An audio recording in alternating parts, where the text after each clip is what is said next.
Airships by R.M. Almont.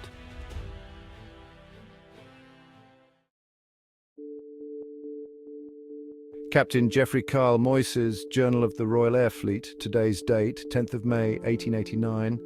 The clouds underneath seemed to blanket the southern western hemisphere, as far as the eye could see, like a blanket made of cotton, neatly extended past the horizon. The propellers roared in my ear, almost muting my thoughts. All four of them sped up to full throttle like a stampede of horses. We were able to catch an air current that helped us soar like one of the hawks that we keep on board to send messages back and forth. Half of the men had never flown in their lives, let alone on such a contraption. Because of the altitude we were able to achieve, we were able to avoid the storm brewing below us like the cauldron of a witch. We hit an upstream that carried us up on its palm, so I steered the bowship downwards, straining every arm muscle I had. I could hear all the stuff falling in the other rooms, like if there was a drunk sailor in the other rooms. I had the crew nail down all the furniture for this exact reason, yet there were some things you just can't nail down. I was a sea captain before I got this commission. Not only was I the first ever air captain, but also the first one of colour. Back when I was a sailor, I led a crew to save an admiral of the British Navy from pirates. What I didn't know was that he was a distant cousin of the Queen. This didn't make things easier for me, but it did open many doors that were usually closed to people like me. Anyway, I was able to find a western current that helped level us off. Captain Moyse, there's an opening in the storm. Should we send down the hot air balloon? My first mate John Kruger said. He stood straighter than a pole and sucked in his beer gut, but failed miserably. Yes, send down J. Stager. She can easily handle these winds. I believe her mother gave birth to her in a cloud, so they say. He giggled a bit at my comment. Yes, Captain. A gust of wind banged the windows, and the muscle on my shoulder blade seemed to cramp up when I turned to port. I had to drop my weight on the wheel. At first it wouldn't give, like a merchant holding onto his last shilling. My first mate dropped his weight on it as well. As we wrestled with the god of wind, I balanced myself as if I was walking on a tightrope. He grabbed me by one arm and shoulder. I'm okay, thank you. He saluted me and took off to the lower decks to find her. I got on the phone that resembled a gramophone. The hearing part felt like if I was putting my ear up against a trumpet horn. I moved some gears and wound it up. I need more power, add more coal if the guys are tired, change shift. The wind is throwing more jabs than I can handle. Aye, aye, Captain, I heard back. As soon as I was off that apparatus, J. Stager was right behind me with a big grin. My heart jumped a bit. My God, woman, what are you trying to do to me? She was standing there with a big smile, as if I was inviting her to eat ice cream or something. Sorry, Captain. I arrived as soon as I heard. She was holding her fist closed in front of her. Her whole body was jumpy. Her blouse was buttoned all the way up to her neck. Her red fedora with her goggles seemed not to move. She's a North Indian girl. Her mother was one of the first female sea captains. Her father was an Indian merchant from New Delhi. Her complexion is close to mine, like a caramel cinnamon of sorts. People always believe that we are siblings. She's only around 5'2", but she packs a punch. Once she gets cranky, there's nothing that can stop her. I need you to jump on the hot air balloon and pick up the report from Captain Marks, and remember, no heroics, me. Captain, I never do that, she said, crossing her fingers. I'm serious, just pick up the message and get on board safely. I adjusted my jacket and looked at her from one eye. As you wish, Captain. She put her goggles over her eyes and ran off. No man can do what she does, including myself. I watched her from the back window of the bridge. One of the sailors was tying down the hot air balloon, getting it ready. He was bent over, and she jumped on his back with one foot and stepped on the rail of the ship with the other, as if she were the daughter of Hermes. With one hand, she latched onto the rope of the basket of the balloon, swung herself around and landed in the balloon. She cut the rope, and the balloon started to sink at a fast pace. My heart jumped a bit. She fell a few hundred feet before she cranked the heat of the hot air balloon.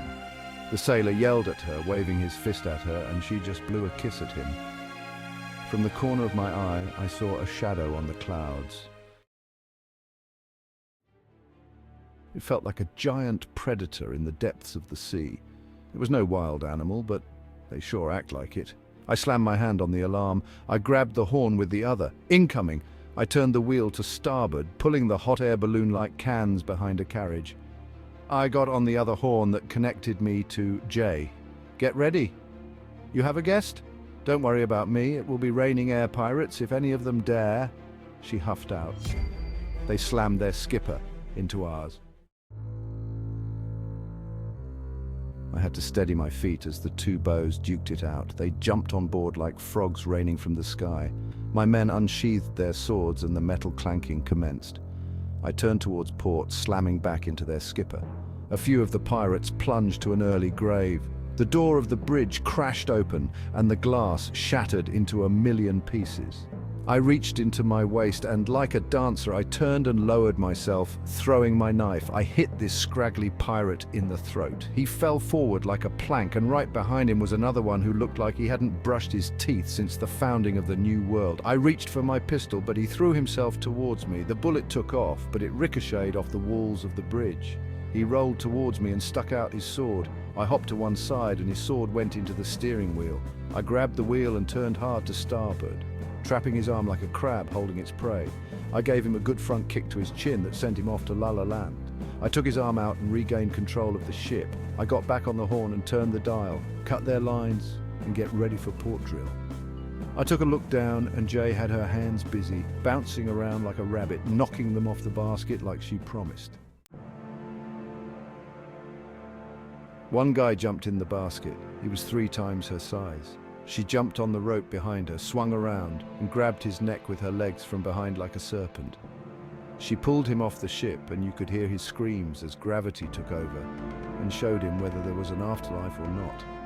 I steered hard to starboard again, giving the men enough time to install the 2-foot drills on the portholes. Once I saw they installed them, I cranked a lever on my right side. The smoke on top of the cabin bellows out steam and the drill began to spin. I hit hard to port, drilling the side of their ship as if it were their mother. I pulled up the bow of the ship like a drunk dentist. It ripped their deck up and freed us from them.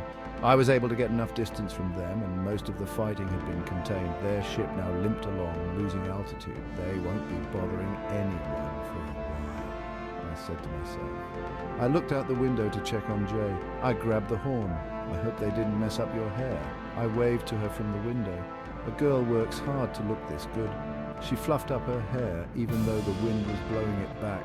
"We should be coming up on the coordinates. Keep an eye out. I will drop in altitude." I pushed the steering forward. I could feel the pearls of sweat building up. The clouds welcomed us into their realm like a whale welcomes krill into its belly. They swallowed us right up. Mist builds up on the window, making it hard to see. I cranked a gear and turned on the wipers. I see it, but I'm still too high. Her hot air balloon was dragging behind the ship. I squinted my eyes to look at the hot air balloon coming up from the jungle. Its red outer shell waved in the air. Some clouds flowed through and blocked my view. "I don't think we're going to be able to grab it," she screamed into her phone. "Don't do!" And before I could even finish my sentence, she dove off her basket with a rope tied to her waist. I inhaled all the oxygen in the room as she swished through the sky. Her arms were wide open like a hawk swooping down on its prey. She snatched it in her hand, and as the momentum carried her up, she flipped her body back and her legs went into the basket. Her waist had slammed into the rim of the basket, sending her crashing into the basket, as if the basket had swallowed her whole. "JJ, can you hear me? Are you okay?" I shifted the gears. "Bring it up." On the double, I barked at the men. I peeked out the window and saw her head pop up out of the basket. "I'm fine. I just had the wind knocked out of me for a moment," I sighed. "One of these days. Come directly to the bridge." Aye, Captain." After 15 minutes, she came in all bouncy as if nothing had happened to her. "One of these days, Jay, you won't be as lucky." I tightened my lips and squinted my eyes. "I'm sorry, sir, but I got the update and a map from the expedition team on the ground," she said with a smile. The truth is, I couldn't be that mad because I know how important these messages are. "Tell Kives to prepare one of his birds. We have a message to send back to England." Aye, Captain." She took off like a steam engine. I plot the course for the next pickup on the other side of the continent. Thank you for watching. Make sure you press the like button and subscribe.